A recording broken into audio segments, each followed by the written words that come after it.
सूर्यास्त तो होने को है, पर यह समय अंधकार में जाने का नहीं है। याद रखो कौन हो तुम।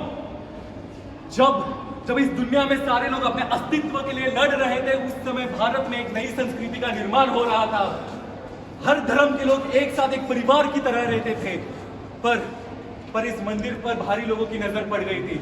हर जगह अत्याचार, आतंक बढ़ने लगा था।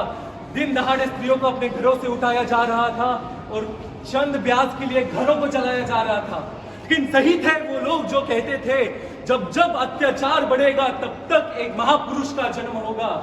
साक्षात मां भवानी और महादेव के अंश छत्रपति शिवाजी महाराज ने जन्म लिया, जिन्होंने स्वराज्य का स्वप्न देखा, जिन्होंने मराठा साम्राज्य का निर्माण किया, जिन्हें दक्षिण का शेर कहते थे।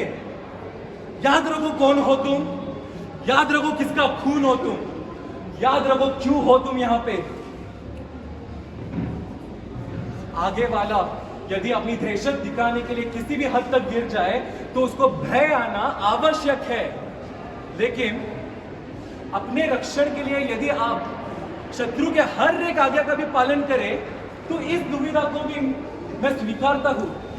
लेकिन एक बात मुझे खटकती है, एक बात, ये मराठे अपने रक्षा के बारे में कब से सोचने लगे?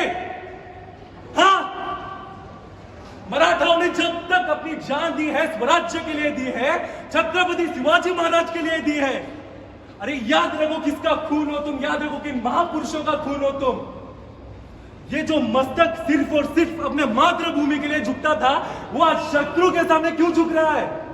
अरे जो अपने तख्त के लिए बाप बेटे भाई की जान लेते हैं, अब वो हमारी इमाम खरीदेगा।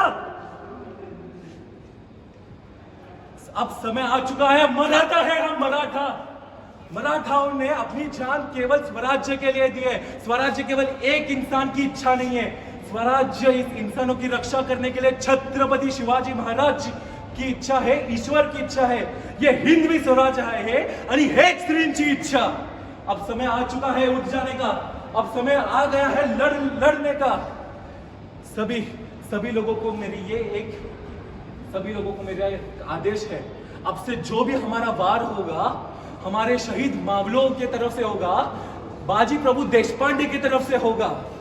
कल शाम तक यहाँ रायगढ़ पे सारे स्वराज्य के मामले होने चाहिए और कल रात को 50,000 मामले अपनी नंगी तलवार लेकर अंबे घाट से उनकी ओर बढ़ेंगे आग की तरह, और उसे और उसके साम्राज्य को राख बना देंगे, राख। और इसके बीच में अगर किसी को अपनी जान भी देनी पड़ी तो तैयार रहना, क्योंकि स्वराज्य भीख में नहीं मिलती, स्वराज्य के लिए खून बहाना पड़ता है, खून।